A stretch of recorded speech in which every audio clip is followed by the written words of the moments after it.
चले, last class में हमने सब मॉड्यूल्स देख लिए थे। अब इसके बाद जो है वो थोड़ा सा इसका देख लेते हैं। क्वोशंट के बारे में आपको बता दूं, क्वोशंट मॉड्यूल के बारे में जो थोड़ा सा पहले मैंने डायरेक्टली कुछ चीजें बताई थी। अब मैं सोच रहा था कि कुछ आपको उसकी डिटेल में जो है वो बता दूं। सर मुझे एक बात पूछनी थी। सर ये जो मॉड्यूल अभी हम पढ़ रहे हैं ये हमारा बेसिकली रिंग्स और इसके साथ रिलेटेड है रिलेशन, या ये बिल्कुल टोटली डिफरेंट है? नहीं, तो ये तो मॉड्यूल्स होता है, वो ओवर अ रिंग होता है ना। जैसे vector over space a ring होती ही है है ना सर? है। वो फील्ड हाँ, मतलब से वेक्टर स्पेस। जी, वेक्टर स्पेस होती है वो ओवर अ फील्ड होती है। तो बिल्कुल वही चीज है। रिंग जो पढ़ रहे और लेकिन इसमें थोड़ा सा फर्क आ जाता है। ये जो है मॉड्यूल जो होता है वो ओवर अ रिंग बनाता है। तो रिंग थ्योरी में तो मॉड्यूल्स नहीं पढ़ा जाता। रिंग थ्योरी में तो रिंग की ही डिटेल होती है। लेकिन ये समझ लीजिए कि ये मॉड्यूल थ्योरी का पार्ट हो सकता है, ये जो आपको मैं इस वक्त रिंग पढ़ा रहा हूँ। मेथड। लेकिन ठीक क्योंकि है सर। हमारा कोर्स जो है वो तो डिफरेंट है। हमारा कोर्स जो है वो है पॉलीलोगैरिथम्स का। लेकिन ओके। असल में पॉलीलोगैरिथमिक फंक्शंस जो होते हैं वो एक मॉड्यूल के एलिमेंट होते हैं। तो अब जाहिर है कि ठीक आपको अगर वो बताना है मुझे, तो जब अच्छा मॉड्यूल सर, किसी को इसलिए नहीं आप पता इसको स्टार्ट होगा। कर रहे जी जी, हैं। इसीलिए ओके मैं पढ़ा ओके। रहा हूँ। आपको जो नेक्स्ट क्लास होगी उससे फिर हम जो है वो और आगे जो होगा वो उससे फिर हम आगे वो चीजें पढ़ना शुरू करेंगे। तो जाहिर है कि अगर जब आपको मॉड्यूल ही नहीं पता होगा तो मैं पॉलीलोगैरिथम कैसे पढ़ाऊंगा किसी को।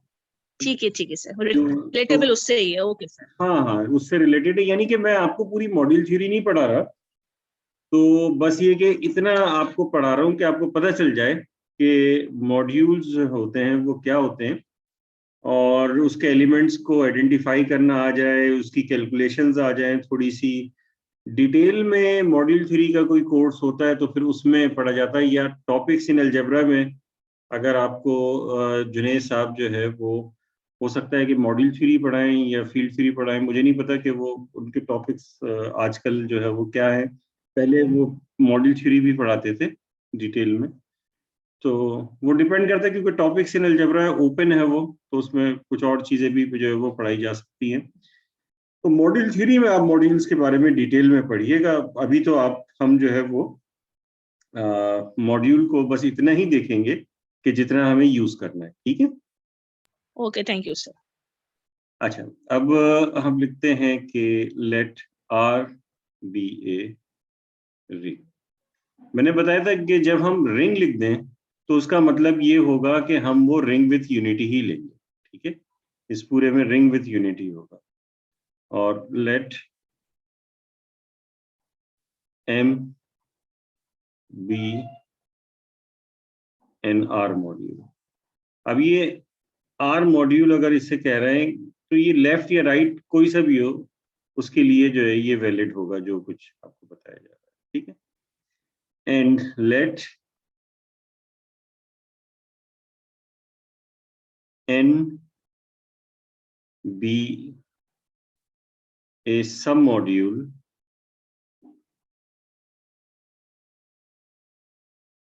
Of M. तो ये भी वही आर मॉड्यूल होगा। अगर लेफ्ट आर मॉड्यूल है एम, तो एन जो होगा वो भी लेफ्ट आर मॉड्यूल होगा। और अगर एम राइट आर मॉड्यूल है तो एन एन भी राइट आर मॉड्यूल होगा। और उसका एडिटिव जो है वो सब ग्रुप भी होगा एम का। सब मॉड्यूल के लिए ये कंडीशन है। अब इसके बाद अब हमें पता है कि क्योंकि ये अबीलियन ग्रुप होता है एम, ठीक है, तो हम ये कर सकते हैं कि हम इनका कोशेंट ले सकते हैं। ठीक है, यानी कि हम एम और एन का कोशेंट ले सकते हैं। दी कोशेंट, या इसे फैक्टर ग्रुप भी कह सकते हैं, दी कोशेंट ग्रुप। अगर हम इसे कह रहे हैं कोशेंट ग्रुप, क्योंकि ये बात हमें पता है कि एन जो है, अगर एम अबीलियन ग्रुप है, ये तो हमने पढ़ा ही था मॉड्यूल की डेफिनेशन में कि ये मॉड्यूल है, तो मॉड्यूल का मतलब है कि ये अबीलियन ग्रुप है। ये बात हमने पहले पढ़ ली थी कि हर मॉड्यूल अबीलियन ग्रुप होता है। और एन जो उसका है एडिटिव, एन उसका है एडिटिव सब ग्रुप। और वो सब मॉड्यूल भी है। सब मॉड्यूल के लिए कुछ एडिशनल कंडीशंस चाहिए, लेकिन सब ग्रुप तो है। तो अगर ये सब ग्रुप है तो इसका मतलब ये हुआ कि अगर m का कोशेंट ले लेंगे हम n के साथ, तो ये हमारे पास जो है कोशेंट ग्रुप आ जाएगा। ठीक है, और ये बात हमें पता है कि अगर ये अबिलियन है तो हमें ये चेक करने की जरूरत नहीं कि ये नॉर्मल सब ग्रुप है या नहीं है। आपने ये पढ़ा होगा कि जो अगर अबिलियन ग्रुप हो तो उसके जो सारे सब ग्रुप्स होते हैं वो सब नॉर्मल होते हैं। तो ये नॉर्मल भी सब कुछ। ठीक है ना, तो ये भी नॉर्मल सब ग्रुप होगा, तो इसका मतलब ये हुआ कि आप इसको क्वोशेंट ले सकते हैं। ये बात याद रखिएगा कि अगर वो नॉर्मल नहीं हो तो फिर क्वोशेंट नहीं लिया जा सकता। तो अबिलियन में ये मसला नहीं होता, इस वजह से हम बहुत आसानी से जो है वो क्वोशेंट ले लेते हैं। ठीक है, क्वोशेंट लेने के लिए जरूरी है कि नॉर्मल हो, वरना कोसेट्स जो होते हैं वो फिर अबिलियन ग्रुप नहीं फॉर्म करते। तो ये क्वोशेंट ग्रुप इसे कह दिया क्योंकि ये ग्रुप है। ठीक है, अब ये जो क्वोशेंट ग्रुप है ये, इसको आर मॉड्यूल बनाया जा सकता है। ठीक है ना, can be made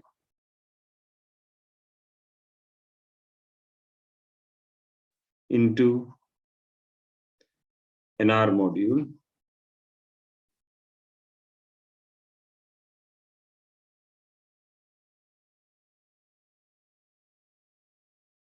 by defining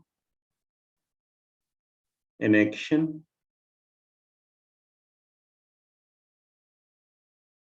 of elements of R by, देखिए कैसे एक्शन ऐसे डिफाइन किया जाएगा कि R by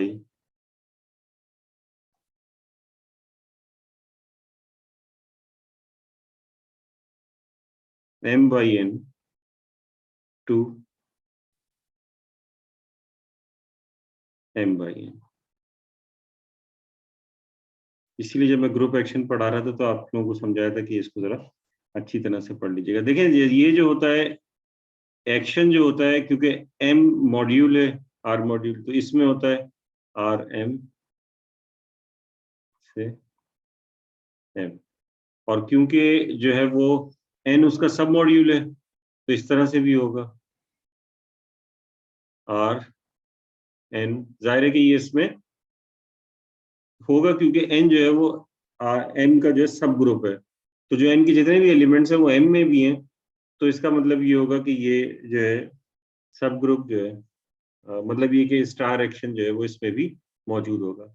अब ये कह रहे हैं हम कि ये इस तरह से भी डिफाइन किया जा सकता है। कैसे? वो इस तरह से कि R मल्टीप्लाई होगा R by m by n के एलिमेंट्स है। तो m बाई n के एलिमेंट्स कैसे होंगे? वो सारे कोशेंट्स होंगे, यानी एलिमेंट कैसा होगा m बाई n का? x प्लस n, ये कोसेट होगा ना, belongs to m by n होगा। ठीक है ना, for all x belongs to m, x जबकि m का एलिमेंट है, तो इस तरह से ये हमारे पास है। अब ये एलिमेंट होना कैसे चाहिए? ये ऐसे होना चाहिए कि R x प्लस n। अब इसका जवाब जो है वो क्या होना चाहिए? तो देखें यहां पर इसको करके देखते हैं। तो R x प्लस n, तो होना ये चाहिए कि R x plus R n। ठीक है, तो ये अब आपके पास जो है R x का जवाब जो है वो क्या होगा? कोई भी और एलिमेंट हो जाएगा, क्योंकि ये x किसका एलिमेंट था? x जो है वो m का एलिमेंट था, तो ये जो होगा ये भी m का ही एक एलिमेंट आएगा। ठीक है ना, तो ये Rx रहेगा और ये m का एलिमेंट कहलाएगा। प्लस ये क्योंकि इसके ऊपर स्टार एक्शन डिफाइन किया हुआ है, तो इसका मतलब ये हुआ कि R का कोई भी एलिमेंट n के साथ मल्टीप्लाई किया जाएगा तो जवाब n आएगा, यानी कि इसका मतलब ये है कि Rn जो होगा वो n के इक्वल होगा। ठीक है ना, यानी कि पूरे R में, पूरे n में R मल्टीप्लाई करते रहेंगे कोई से भी, तो आपके पास रिजल्ट जो है वो जो है वो n का ही एलिमेंट आएगा। तो इसका मतलब Rn जो है वो n के बराबर होगा for all R belongs to n। तो इसका मतलब ये हुआ कि ये किस तरह से डिफाइन होगा, ये डिफाइन होगा Rx प्लस n, क्योंकि Rn जो होगा वो n के इक्वल हो जाएगा, और ये जो Rx है ये किसका एलिमेंट है, m का एलिमेंट, तो m बाई n का एलिमेंट बन गया। m बाई n का एलिमेंट का मतलब है कोसेट होना चाहिए। कोसेट का मतलब ये हुआ कि यहाँ एलिमेंट आना चाहिए m का, तो ये m का ही एलिमेंट है। Rx जो है वो m का एक एलिमेंट है, और ये n जो है ये आ रहा है, तो इसका मतलब ये हुआ कि ये जो आपके पास एलिमेंट आ रहा है ये भी किसका एलिमेंट है, m बाई n का एलिमेंट। यहाँ लिख दीजिए कि for all R belongs to R and x plus n belongs to m by n, ये इसका एलिमेंट हो जाएगा। और इस तरह से वो भी दूसरा भी जो है वो उसके अंदर एलिमेंट है। ठीक, अच्छा, अब हमें ये बात पता है कि ये कोशेंट जो है वो इस तरह से आ रहा है। तो इस तरह की बात हमने पढ़ी थी कि आपको याद होगा, अब मैं ग्रुप के बजाय यहाँ पर जो है ग्रुप के बजाय जो है यहाँ पर मॉड्यूल्स बनाता हूँ। ये आपके पास जो है ये मॉड्यूल m है, ठीक है, और इसके अंदर जो है वो जाहिर है कि एक मॉड्यूल जो है वो n है, जो इसका सब मॉड्यूल है। अब यहाँ पर जो है ये m बाई n है। तो हमें पता था कि एक नेचुरल होमोमॉर्फिज्म होता है, एक नेचुरल होमोमॉर्फिज्म होता है m से, यानी किसी भी ग्रुप से उसके कोशेंट ग्रुप पे, ठीक है, उसको हम रिप्रेजेंट करते हैं पाई से। कुछ याद आया आप लोगों को? और वो कैसे डिफाइन करते हैं कि अब जाहिर है कि ये m के ऊपर लगेगा, तो पाई x जो है वो m का एलिमेंट है, इसके ऊपर लगेगा, और इसका जवाब आएगा x plus m, x plus n, यानी कि कोसेट बन जाएगा ये। x के ऊपर जब अप्लाई होगा पाई, तो यहाँ पर कोशेंट ग्रुप में आपके पास ये आ जाएगा। ठीक है, तो ये आपके पास होता है, इसको हम जो है ये होमोमॉर्फिज्म होता है, ये ऐसे कहते हैं नेचुरल होमोमॉर्फिज्म, यानी कि पाई जो है ये कहलाता है नेचुरल होमोमॉर्फिज्म।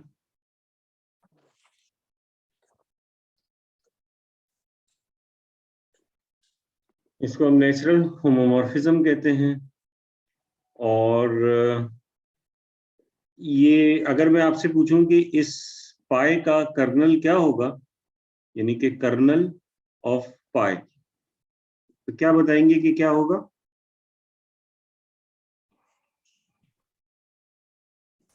आपसे कहा जाए कि पाई का कर्नल क्या होगा, तो आपको ये बताना होगा ना कि इसकी आइडेंटिटी क्या है। ठीक है ना, इसकी आइडेंटिटी क्या होती है? इसकी आइडेंटिटी होती है n। किसी भी कोशेंट ग्रुप की आइडेंटिटी जो है वो कोसेट वो होता है जो कि उसकी कैलिबर। तो ये कर्नल पाई जो है वो क्या होगा, यानी m का सब ग्रुप होगा, और वो सब ग्रुप कौन सा होगा?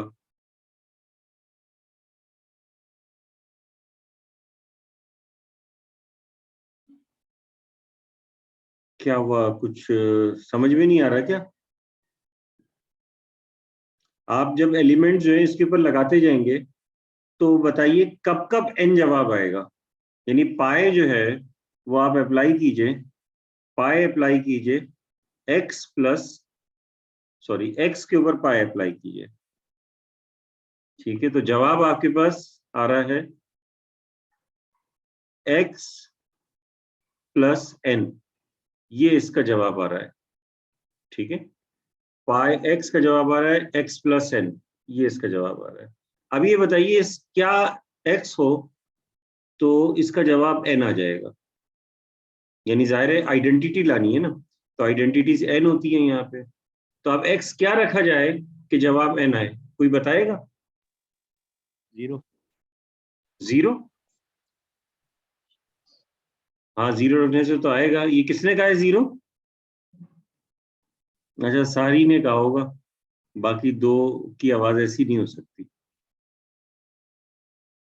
अच्छा, तो सिर्फ 0 होगा या 0 के अलावा और कोई एलिमेंट भी हो सकता है? सर एम, हम्म सर एक्स प्लस एन में जो एक्शन ग्रुप था ना, तो एम। एम या कुछ और, यानी कि पूरा का पूरा एम कर्नल हो जाएगा? यानी एम का नो नो कोई नो भी नो। एलिमेंट लेंगे एन तो नहीं आएगा ना? एम के कौन से एलिमेंट पे पाई अप्लाई होगा कि जवाब एन आ जाए?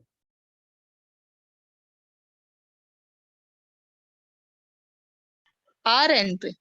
जी, आर तो सर यहाँ आर एन। नहीं, प्रोजेक्शन में तो आर नहीं है ना। आर तो वो जब वो मॉड्यूल अब आएगा तो फिर मॉड्यूल की मल्टीप्लिकेशन आएगी। अभी तो सिंपली एक प्रोजेक्शन मैप है एक ग्रुप से।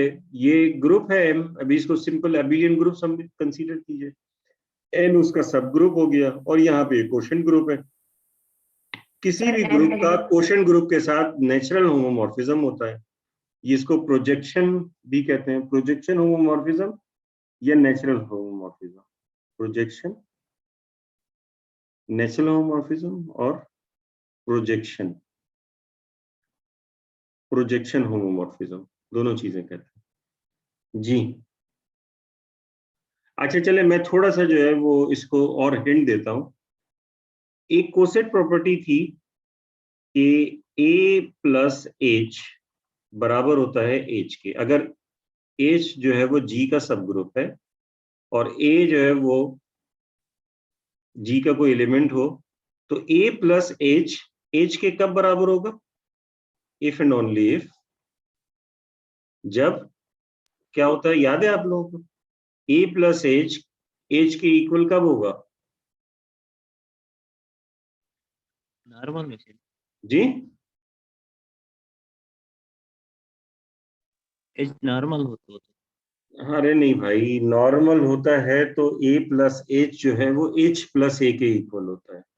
नॉर्मल में तो आपने ये पढ़ा था, नॉर्मल में ए प्लस एच बराबर होता है एच प्लस ए, या फिर अगर वो मल्टीप्लिकेटिव हो तो एच बराबर होता है एच ए के। यानी कि लेफ्ट कोसेट और राइट कोसेट्स बराबर होते हैं नॉर्मल के लिए। अभी नॉर्मल की बात नहीं कर रहे हैं, अभी तो मैं ये कह रहा हूं कि ये कोसेट प्रॉपर्टी होती है कि ए प्लस एच बराबर होता है एच के, या ए एच अगर मल्टीप्लिकेटिव है तो H is equal to H. क्योंकि एडिटिव की बात कर रहे हैं तो ए प्लस एच मैंने इसको इसलिए, तो ए प्लस एच बराबर होगा एच के। ये कब पॉसिबल होता है, कब होता है ये? इफ एंड ओनली इफ, सब भूल भाल गए इसका, ये उस वक्त होता है कि जब a बिलोंग्स टू h, उसका अपना ही एलिमेंट हो जाए तो फिर होता है। यस यस सर, याद आ गया। सही याद आ सर। गया? जब उसका अब याद आ अपना गया। एलिमेंट हो जाए तो वो उसके बराबर हो जाता है। जैसे कि आप देखिए, मैं जो है आपको उसमें बताता हूँ कि आपने पढ़ा होगा कि अगर जो है वो Z4 होता है ग्रुप हमारे पास, अबिलियन ग्रुप है ये भी, इसके एलिमेंट्स होंगे 0 1 2 3। इसका सब ग्रुप एच ले लेते हैं जो कि होता है 0 2, ये एक सब ग्रुप ले लिया हमने। अब अगर 0 प्लस एच लिखूंगा तो वो एच ही आएगा, 2 प्लस एच लिखूंगा तो भी वो एच आएगा। 2h करके ऐड करके देखिए दोनों में, तो 2 प्लस 0 2 आ जाएगा, 2 प्लस 2 0, तो 2,0 या 0,2। लेकिन अगर 1 प्लस एच करेंगे तो फिर वो 1 प्लस एच या 3 प्लस एच जो है वो एक ही होगा, ठीक है ना? यानी कि 1 प्लस एच जो है वो फिर एच के इक्वल नहीं होगा क्योंकि 1 एच का एलिमेंट नहीं है, ये 3 प्लस एच के इक्वल होगा। यानी 1 प्लस एच और 3 प्लस एच होगा।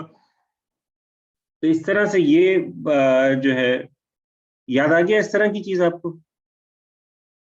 अब जवाब आएगा एन। पाए किस पे अप्लाई किया जाए कि जवाब एन आ जाए? अब बताएं।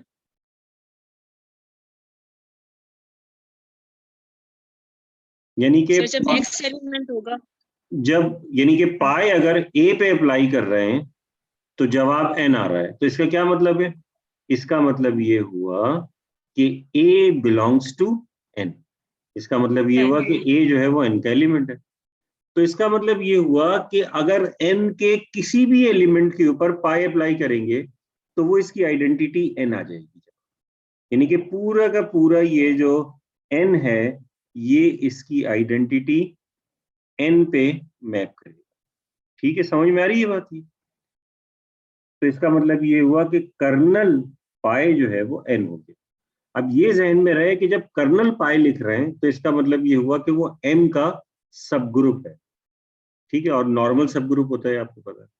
और अगर क्योंकि अगर m अगर एडिटिव नहीं भी हो तो भी ये नॉर्मल होता है, लेकिन अभी तो ये एडिटिव है तो सारे ही नॉर्मल हो गए। बहरहाल ये कर्नल पाई जो होगा वो n होगा, लेकिन यहाँ पर n जो है वो एक पूरा सब ग्रुप है। लेकिन m बाई n में जो n है वो एक सब ग्रुप नहीं है बल्कि एक सिंगल एलिमेंट है। ये बात ध्यान में रहे, क्योंकि m बाई n के सारे एलिमेंट्स कैसे होंगे? कोसेट्स होंगे। ठीक है, ये बात क्लियर है? तो इस तरह से जो है ये इसका जो है वो करना है। तो ये कोशेंट्स होते हैं।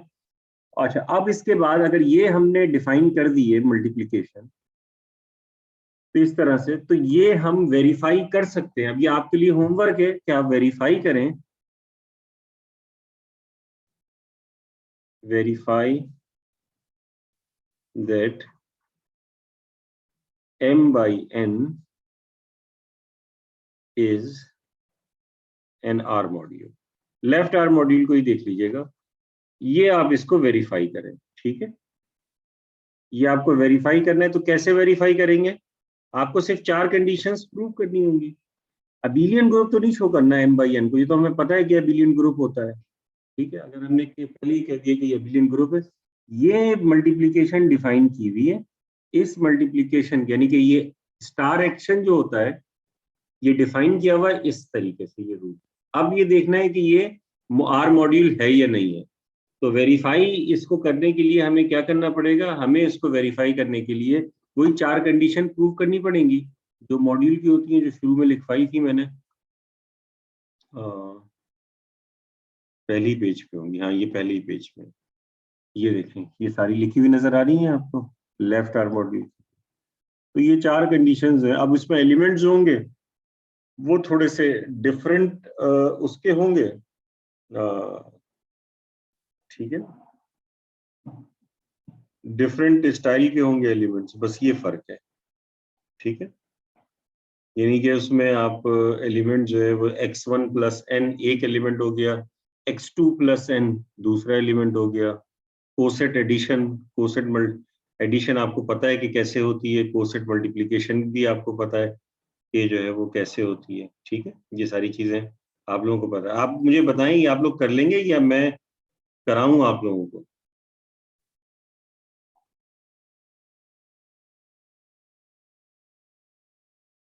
सर हम ट्राई कर लेंगे।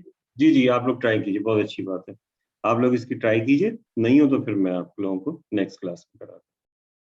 अच्छा, अब इसके बाद देखिए कि अगर हमारे पास जो है वो अब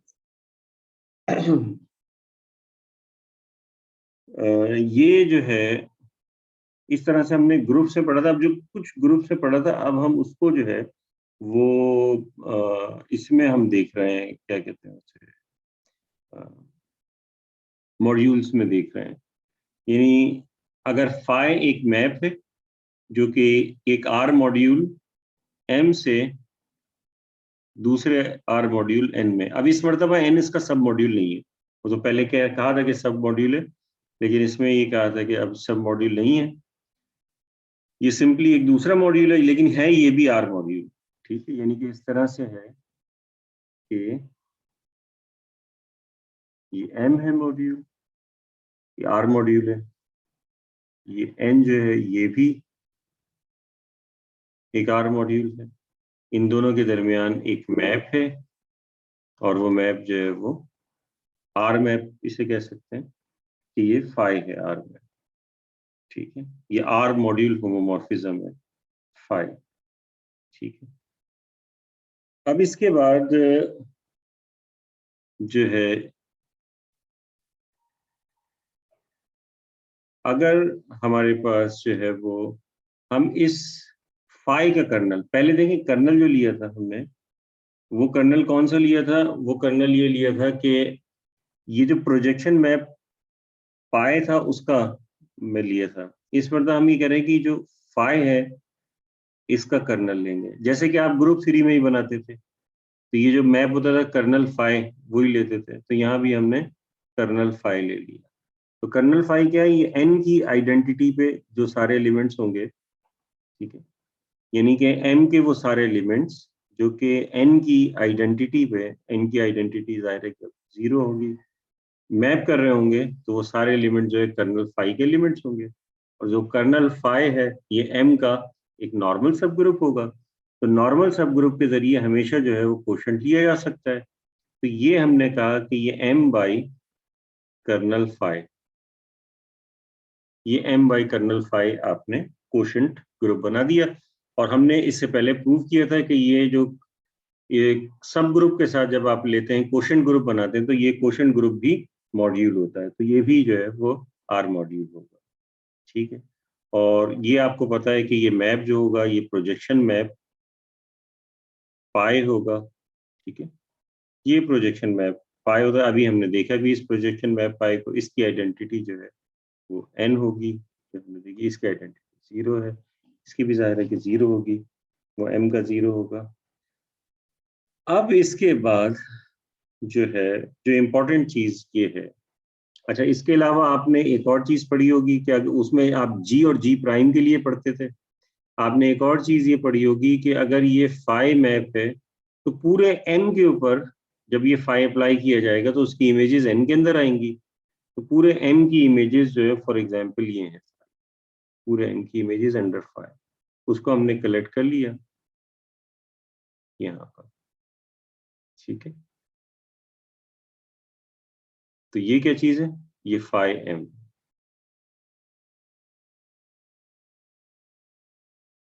ठीक।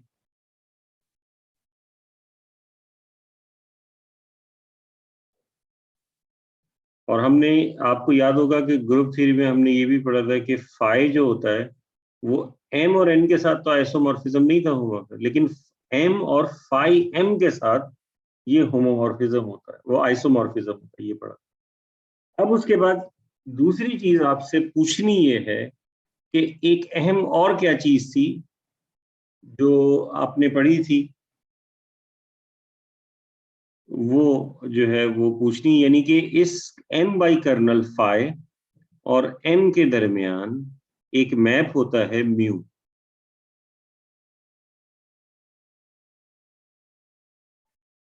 ठीक है, जो कि इस तरह से होता है कि म्यू जब अप्लाई होगा इसके अंदर किसी भी जो है कोसेट जैसी एक्स प्लस एन पे, तो जवाब इसका आएगा फाई ऑफ एक्स, क्योंकि जाहिर इधर की कोई इमेज आएगी, तो ये इस तरह से जो है। तो म्यू के बारे में आपको याद होगा, आपने पढ़ा था कि म्यू कैसा फंक्शन है, अगर ये जो है म्यू फाई एम तक देखा जाए, याद आ रहा है किसी को कुछ? कोई बात नहीं, अगर याद नहीं आएगा तो मैं बता दूंगा, लेकिन किसी को अगर याद है तो बताए मुझे। ये जो, हाँ हाँ सर कुछ क्या कंपोजिशन, जी, कंपोजिशन था शायद सर ये। कंपोजिशन तो ये है, ठीक है, कंपोजिशन नहीं, फाई जो है वो एक्चुअली इन दोनों का कंपोजिशन, म्यू नहीं है, इन दोनों को मिला लेंगे तो फाई आ जाएगा। म्यू जो है ये कहलाता है isomorphism, mu is an isomorphism,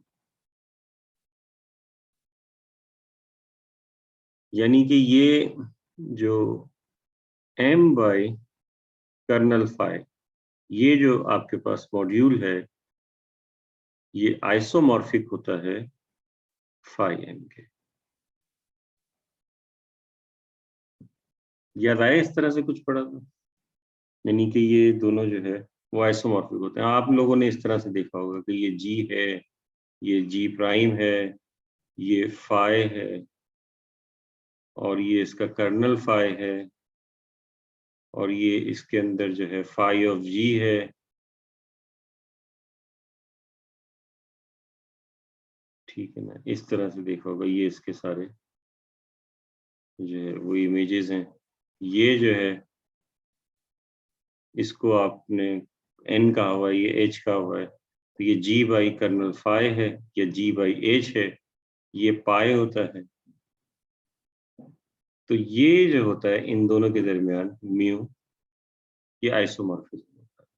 याद आया कुछ इस तरह से एब्स्ट्रैक्ट अलजेब्रा में पढ़ा था? जी सर। ठीक है। तो ये हमेशा जो है वो आइसोमॉर्फिक होते हैं। अब इसके बाद देखिए कि हमने जो है जो पहले पढ़ा था इसको थोड़ा सा देखते हैं। यहाँ तो कोई प्रॉब्लम तो नहीं है, समझ में आ गया ये?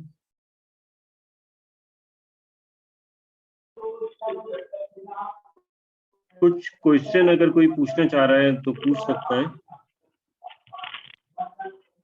जी इमरान उमर, आप कुछ पूछना चाह रहे हैं? गलती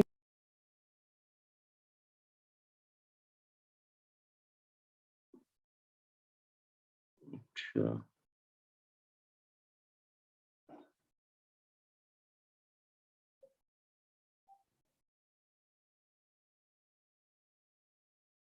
अब देखें एक चीज जो है वो हमने देखी थी कि हमारे पास जो है वो कार्टेशियन प्रोडक्ट था। हमने देखा था कि कार्टेशियन प्रोडक्ट जो है वो ये भी एक, अगर ए राइट आर मॉड्यूल है और बी लेफ्ट आर मॉड्यूल है तो ये कार्टेशियन प्रोडक्ट भी एक मॉड्यूल बनता है।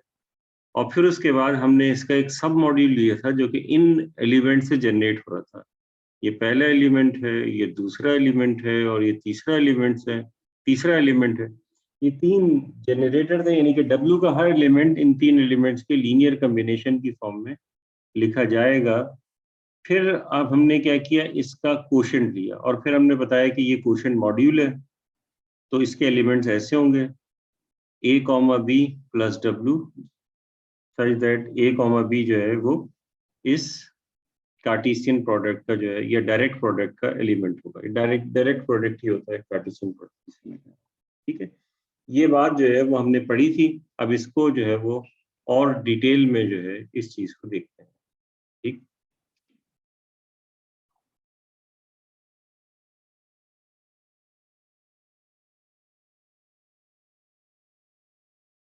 तो जो ये रिलेशंस हैं हमारे पास, ये बाइलिनियर रिलेशंस कहलाते हैं। एक ये है कि A1 कौन सा रिलेशन था, वो नोटेशन वो यूज कर लेता हूँ कोई, ऐसा ना हो कि नोटेशन डिफरेंट हो जाए।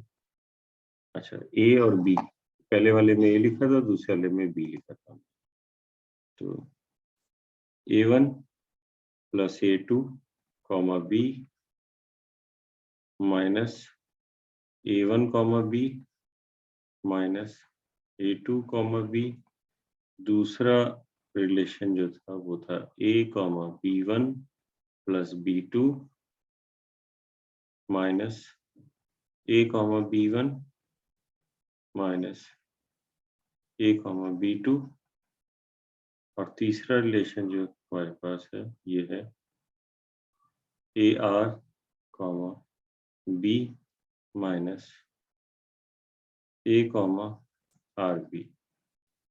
इन तीन रिलेशंस से जनरेट करके हमने W फॉर्म किया था। ठीक है, तो W इन तीन से जनरेट हो रहा था और हमने कहा था कि A और B का Cartesian product divided by W, जिसके एलिमेंट्स होंगे A comma B plus W such that A comma B belong to, यानी कि ये जो डायरेक्ट प्रोडक्ट है इस एलिमेंट का ये होगा A क्रॉस B। इस तरह से जो है ये एलिमेंट हमारे पास होगा। ठीक, ये हमने जो है बात की थी इससे पहले। अब इसके बाद जो है फर्दर इस चीज को जो है वो देखते हैं कि ये जो हमारे पास कोशेंट, ये क्या है? कोशेंट मॉड्यूल है ना, ये असल में क्या है? कोशेंट मॉड्यूल है। यानी हमने दरअसल क्या किया है, कोशेंट ले लिया है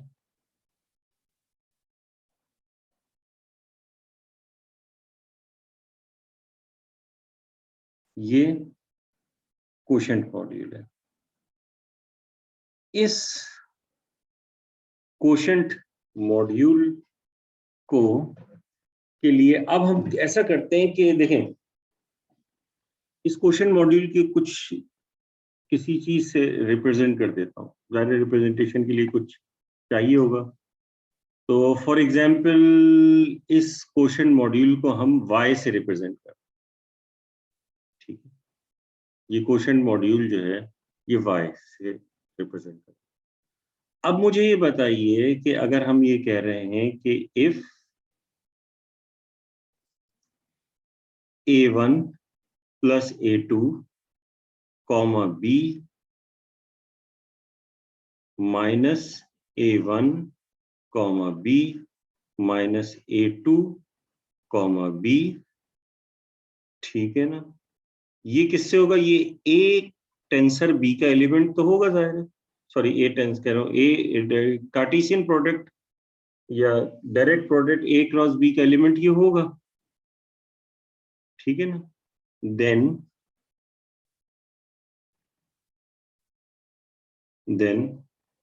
तो इसका मतलब ये हुआ कि a1 plus a2 comma b minus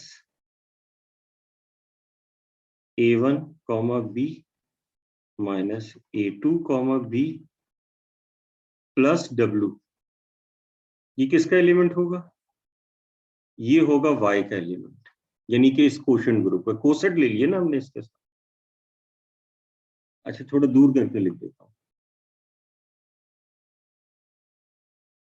ये किसका एलिमेंट होगा? ये y का एलिमेंट होगा, इस कोशेंट ग्रुप का एलिमेंट होगा। लेकिन ये होगा किसके बराबर, कोई बताए?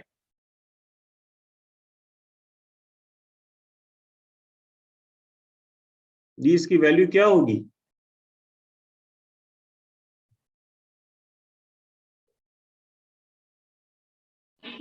ये क्वेश्चन ग्रुप ए का राशि या वड्डा कुछ होगा। भाई ये गौर से देखें, अभी जो मैंने पहले चीजें पढ़ाई हैं इस पेज को गौर से देखें, ये वाले पेज को, इस पेज को गौर से देखें, आपको दोबारा दिखा रहा हूं। अब कम अज कम ये आपको समझ में आना चाहिए कि किसके बराबर होगा, इसको गौर से देख लें। मैंने आप लोगों से सवाल भी किए थे, अब इसे गौर से देख के बताएं कि ये किसके इक्वल होगा। ये कोशेंट है ना, ये कोसेट है। अब ये कोसेट किसके इक्वल होगा? y में। जी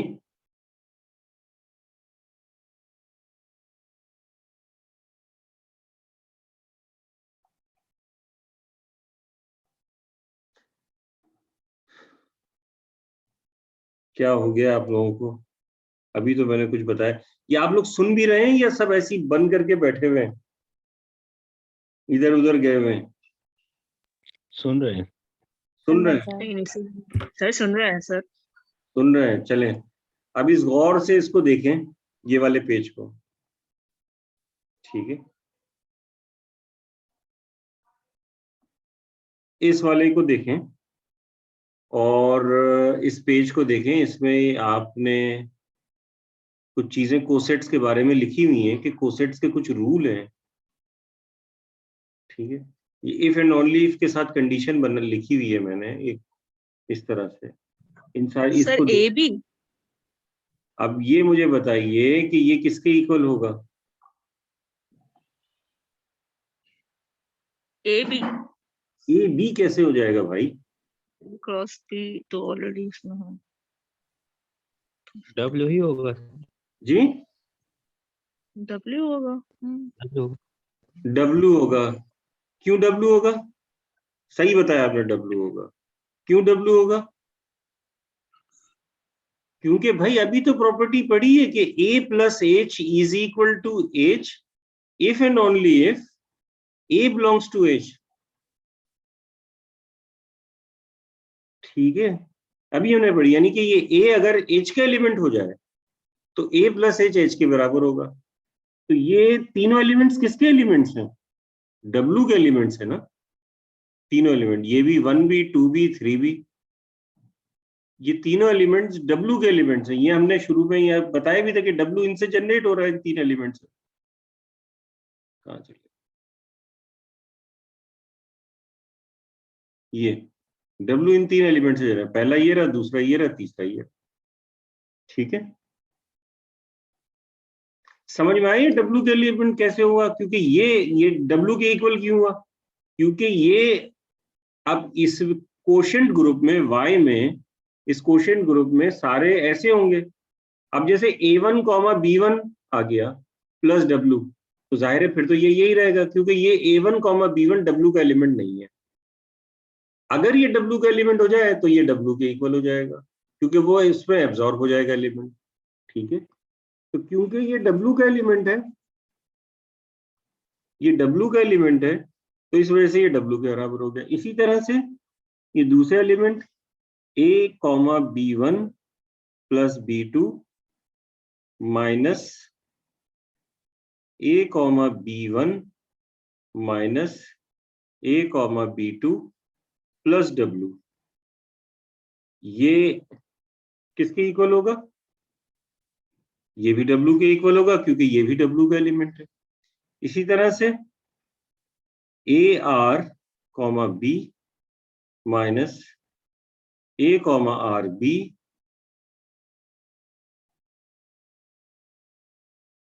प्लस W, ये किसके इक्वल होगा? ये भी W के इक्वल होगा। ठीक है, और जाहिर है कि ये सारे किसके, देखें बिलोंग्स टू Y लिख रहा हूँ, बिलोंग्स टू Y, तो इसका मतलब है इस वक्त W एक पूरा सब ग्रुप नहीं है, इस वक्त Y का एक सिंगल एलिमेंट है, एक एलिमेंट है W इस वक्त। ठीक है,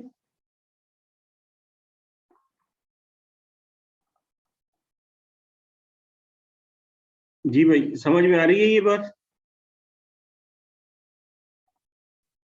इसको अब हम कह देते हैं 1, इसको हम कह देते हैं 2, और इसको हम कह देते हैं 3। ठीक है, इस चीज में कोई प्रॉब्लम है तो बताइए भाई। नहीं सर, समझ आ गया। समझ आ गया। अब इसके बाद देखिए, बार बार बाज औकात ऐसा होता है कि हम जो है ना कोसेट्स जब बना रहे होते हैं, तो बकायदा ये कोसेट बार बार जो है उसके साथ जो है सब ग्रुप लिखते हैं, तो जो है मुश्किल हो रही होती है। तो उसको आसान करने के लिए हम कोसेट क्लास बना देते हैं। तो कोसेट क्लास जो है वो क्या होती है, जैसे कि ये A B प्लस W लिखा हुआ है। ठीक है ना, ये किसका एलिमेंट है? ये हमें पता है कि ये Y का एलिमेंट है, यानी A cross B quotient W का एलिमेंट है ये। ठीक है, तो अब हमने कहा कि ये जो है इसको हम ये करते हैं कि इस पूरे को रिप्रेजेंट कर देते हैं A B plus W is equal to A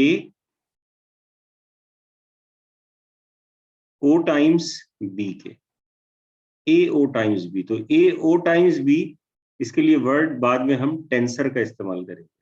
ठीक है, तो ये जो आपको कोसेट नजर आ रहा है, इस कोसेट को हमने इस तरह से रिप्रेजेंट कर दिया, तो हम इसको क्या कह रहे हैं? Is a coset class, coset class in A cross B by W, जो कि Y के इक्वल है। इसमें ये कोसेट क्लास है असल में, और ये है किसके बराबर? A O सर्किल या O times A O times B, ये A B प्लस W इसके बराबर।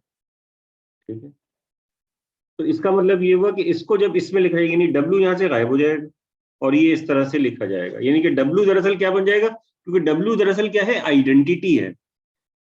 इसकी जो A tensor A cross B by W जो है, ये जो कोशेंट है वाई, इसकी डब्ल्यू क्या होगी, आइडेंटिटी, एक पॉइंट होगा। मैंने आपको जैसे बताया था ना कि जो कोसेट्स में जो सब ग्रुप होता है वो खुद जो है वो एक एलिमेंट, सिंगल एलिमेंट बन जाता है, और वो एक पॉइंट होता है, एक एलिमेंट होता है। जैसे यहाँ हमने देखा, यहाँ एन क्या है, यहाँ पर एन जो है वो क्या है, एन यहाँ पर एक पूरा सब ग्रुप है एम का। लेकिन जब एन को हम एम बाई एन में देख रहे हैं तो एक एन एक एलिमेंट है और वो इसकी आइडेंटिटी है। तो बिल्कुल इसी तरीके से यहाँ पर अब आप देखेंगे कि डब्ल्यू जो है वो असल में क्या है, डब्ल्यू इसकी आइडेंटिटी है, एक सिंगल पॉइंट है। और वो आइडेंटिटी जो है, जब हमने इसको कोसेट क्लास बना दिया तो ये डब्ल्यू जो है वो लिखने की जरूरत नहीं, वो इसमें खत्म हो गई। यानी कि डब्ल्यू को हम जीरो की फॉर्म में जो है वो लिख रहे हैं। तो इसका मतलब ये हुआ कि अब आपके पास ये जो चीज थी ये कैसे हो गई, यानी कि ये अगर हम y में ही लिख रहे हैं तो ये हो जाएगा A1 प्लस A2, और ये जो कॉमा है ये कन्वर्ट किस में हो गया, टेंसर में, यानी कि O प्लस में, B माइनस, और ये जो था A1 B, अब चाहे तो ब्रैकेट लगाए नहीं लगाए, यहाँ ब्रैकेट की जरूरत नहीं, यहाँ जरूरत है क्योंकि दो चीजें थी। तो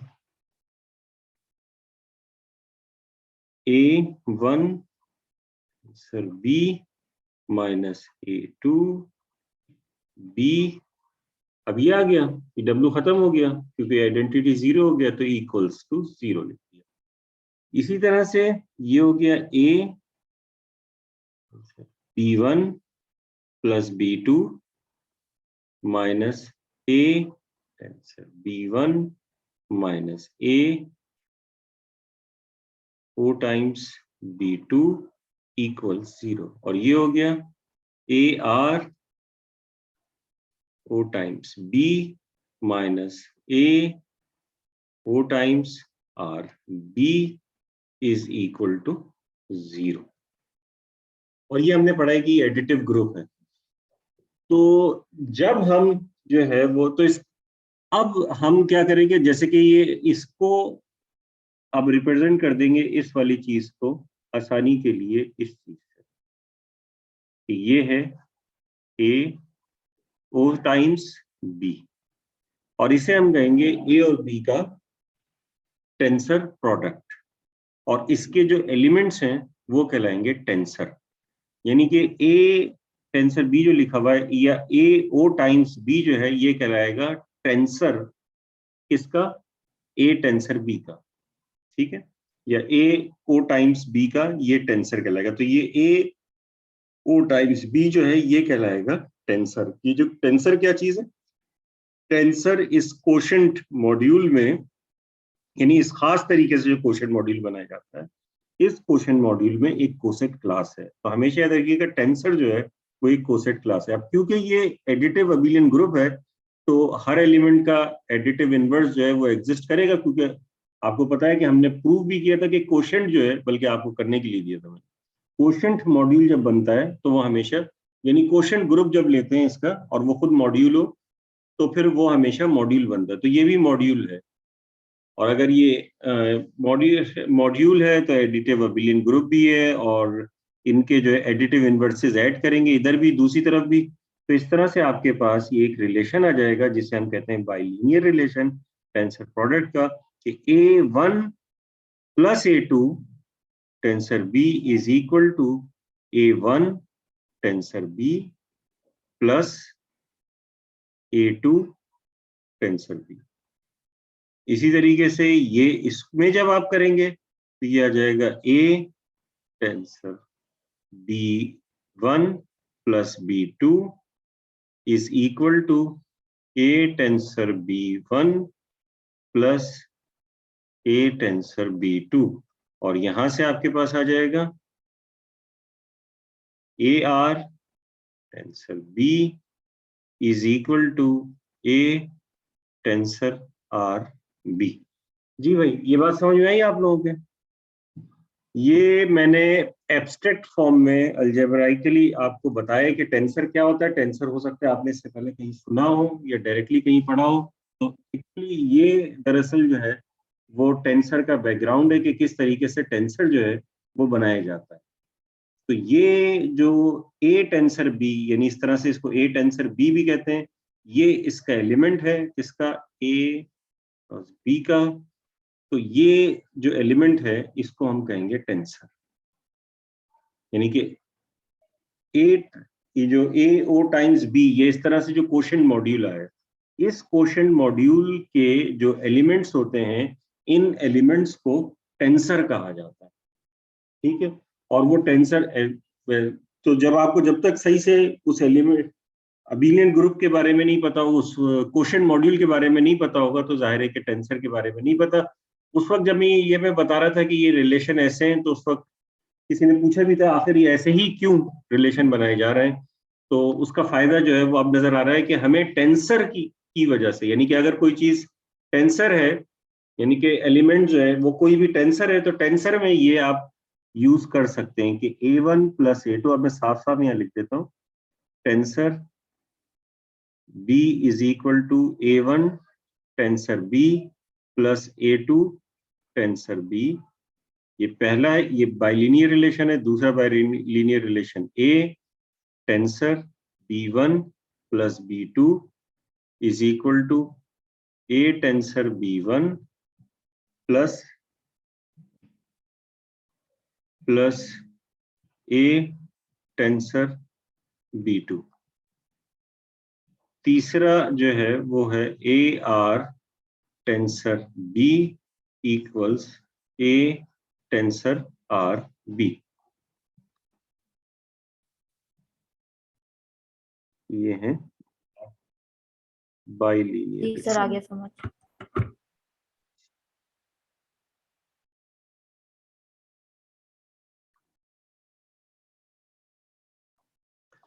अच्छा, अब इसके अलावा भी रिलेशंस जो हैं, ये बाइलिनियर रिलेशंस जो हैं वो बनाए जा सकते हैं, मजीद इसमें शामिल किए जा सकते हैं। लेकिन टेंसर की जब हम बात करेंगे तो टेंसर में यही रिलेशन होते हैं, यही रिलेशंस होते हैं, सारे इसी तरह से होते हैं। लेकिन इसमें मजीद रिलेशन जो है वो आ सकते हैं। अब वो किस तरह से आते हैं, मैं आपको थोड़ा सा जो है वो आपसे मतलब एक एक्सरसाइज के तौर पे जो है वो हम इसे देखते हैं। फॉर एग्जांपल, अब हमारे पास है एफ, एक फील्ड है। ठीक है, ये तो हमें पता है कि एफ एक फील्ड होती है। ठीक है, हम क्या करते हैं कि इसमें से एफ क्रॉस ले लेते हैं। तो अगर एफ क्रॉस ले लिया तो इसका क्या मतलब होता है, एफ क्रॉस किसके बराबर होता है, कोई बताएगा?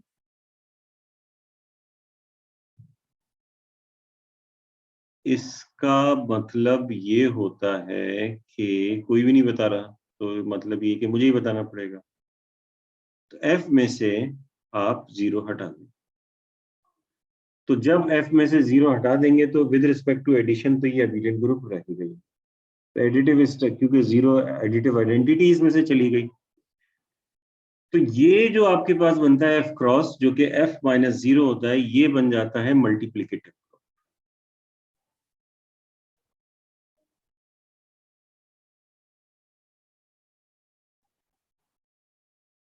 ये मल्टीप्लिकेटिव ग्रुप बन जाता है।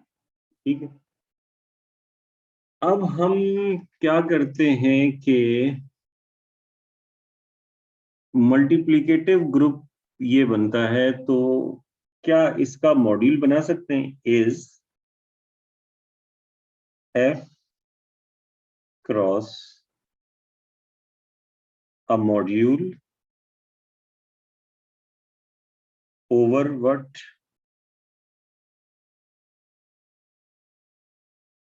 क्या एफ क्रॉस मॉड्यूल हो सका? मैंने बताया था कि मल्टीप्लिकेटिव अबिलियन ग्रुप होगा, मल्टीप्लिकेटिव अबिलियन ग्रुप। तो क्या ये मॉड्यूल हो सकता है? एबिलियन हो तो बाई मॉड्यूल भी हो सकता था ना सर? जी, अबीलियन ग्रुप अगर होता है तो वो हमेशा मॉड्यूल होता है। कौन सा मॉड्यूल होता है? बाई मॉड्यूल होता है। बाई मॉड्यूल तो होता है भाई, तो कौन सा होता है? बाई आर हर module. Abelian group by module नहीं होता। पहली तो बात तो ये है, हर मॉड्यूल अबीलियन ग्रुप होता है, क्योंकि मॉड्यूल होने के लिए कंडीशन ही यही है कि अबीलियन ग्रुप हो। लेकिन और अगर मॉड्यूल कोई अबीलियन ग्रुप है तो वो बाई मॉड्यूल नहीं होता। जरूरी नहीं कि बाई मॉड्यूल, ठीक है। तो वो तो डिपेंड करता है आर के ऊपर। अगर आर जो है वो कम्यूटेटिव हो जाए तो फिर वो जो है वो फिर बाई मॉड्यूल हो जाता है। लेकिन हर अबीलियन ग्रुप एक मॉड्यूल होता है। वो कौन सा मॉड्यूल होता है? R module. R module. ठीक है, आपको एक और चीज बताई थी, आपको याद होगा, तो वो ये थी कि एफ क्रॉस, यानी हर अबीलियन ग्रुप, तो इसमें एफ क्रॉस लिख रहा हूं, इज ए जी मॉड्यूल।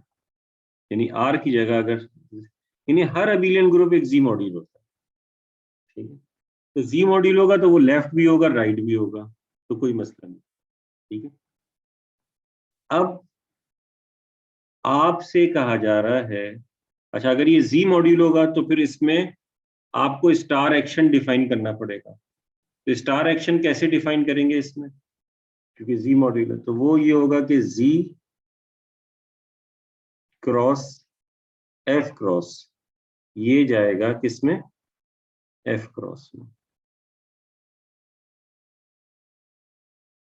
यानी कि स्केलर मल्टीप्लिकेशन जिसे फील्ड में कहते थे अब आप, और यहाँ पे रिंग में ये होता है कि आप रिंग का एक्शन जो है वो आप इसके ऊपर ग्रुप पे देखो।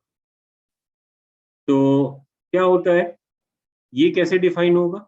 ये इस तरह से डिफाइन होगा कि m जब मल्टीप्लाई होगा किसके साथ? m स्टार जब इसके एलिमेंट्स है, क्योंकि ऑप्शन ये वो है ना स्टार एक्शन। तो m स्टार f का एलिमेंट ले लेते हैं फॉर एग्जांपल a, तो मैप्स टू ये आएगा a to the power m। इस तरीके से ये एक्शन डिफाइन है। मेरे ख्याल से मुझे लग रहा है कि मैंने इस तरह की चीज कराई थी आपको। हाँ, कुछ कराया था शायद। U4 के जी लिए सर, कराया है हमने। U4 के लिए कराया था, ये एक एग्जाम्पल उसमें मैंने आपको बताया था, याद आ गया। सर आपने पहली क्लास अपलोड नहीं करी उसका रिकॉर्डिंग? हाँ, मैंने कोई सी भी अभी तक अपलोड नहीं की। मैं इंशाल्लाह जो है वो आज या कल तक मैं इंशाल्लाह सारी क्लासें, ठीक। हाँ ठीक है, मैंने यू के लिए इस तरह से जो है वो कराया था कि तो फिर तो आप लोगों को मसला नहीं होना चाहिए। तो एम स्टार ए जो है वो होता है ए टू द पावर। अब ये तो स्टार एक्शन इस तरह से डिफाइन करता है। अब आपसे कहा जा रहा है कि कंस्ट्रक्ट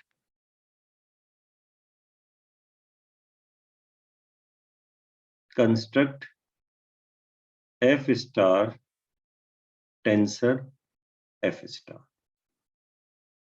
ये इसकी कंस्ट्रक्शन करके आप मुझे बताएं। तो हमारे पास तो अभी इतना टाइम नहीं है कि हम इसे कंस्ट्रक्ट कर सकें, तो ये आपको जो है वो होमवर्क में दिया जा रहा है, ठीक है। नहीं होगा, देखिए ट्राई कीजिएगा, जितनों से हो जाए उनके लिए फायदा है, वो आसानी से कंस्ट्रक्ट कर लेंगे। मतलब आसानी से नहीं भी हो, मुश्किल से हो, तो इसकी कंस्ट्रक्शन के स्टेप्स आपको लिखने होंगे। यानी सबसे पहले तो आपको ये बताना होगा कि ये जो है एफ क्रॉस क्रॉस एफ, ये बताना होगा कि ये भी मॉड्यूल है। फिर इसके बाद आपको बाइलीनियर रिलेशन डिफाइन करने होंगे। अब कौन से बाइलीनियर रिलेशन होंगे, किस तरह के होंगे, वो डिफाइन करने होंगे। फिर उसके बाद जो है उसके साथ कोशेंट लेना होगा, W का, वो जो W बनाया था। फिर आप कहेंगे कि ये होगा F cross tensor F cross, ठीक है। तो ये आपका होमवर्क होगा, तो जो लोग जो है ट्राई कर लेंगे अच्छी बात है, नहीं होगा तो इंशाल्लाह नेक्स्ट क्लास में मैं ऐसे करा दूंगा कि ये इसकी कंस्ट्रक्शन कैसी हो, क्योंकि इस तरह के बहुत सारे हमें जो है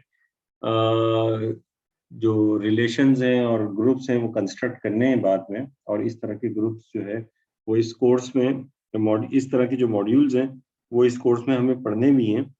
तो इस वजह से जो है ये कंस्ट्रक्शन आप लोगों से हो या ना हो, नेक्स्ट क्लास में मैं कराऊंगा। लेकिन आप लोग जब ट्राई करेंगे खुद से करने के लिए तो जाहिर है नहीं होगी, कहीं ना कहीं स्टक हो जाएंगे। तो फिर जब वो वाला स्टेप मैं करूंगा तो फिर वो आपको क्लियर हो जाएगा और फिर ज्यादा अच्छी तरह से समझ में आएगा। ठीक है, तो मैं जो है वो उम्मीद करता हूँ कि आप लोग जो है वो ये होमवर्क मतलब ये कि करने की कोशिश करेंगे कि कैसे जो है इसकी कंस्ट्रक्शन होती है। ठीक है, और फिर उसके बाद जब मैं नेक्स्ट क्लास में इसको कराऊंगा तो उससे फिर कंपेयर कर लीजिएगा, तो आपको जहाँ पे मिस्टेक हुई है, जहाँ पे आप स्टक हो गए, आगे नहीं बढ़ पा रहे, तो वो पता चल जाएगा। ठीक है, तो आज यहीं तक रखते हैं। तो इंशाल्लाह फिर नेक्स्ट क्लास जो थर्सडे को होगी उसमें मैं आगे कराऊंगा और होपफुली मैं रिकॉर्डिंग जो है वो जल्दी अपलोड कर दूंगा। ठीक है, कोई क्वेश्चन पूछना है तो पूछ। नेक्स्ट क्लास हाइब्रिड होगी ना सर?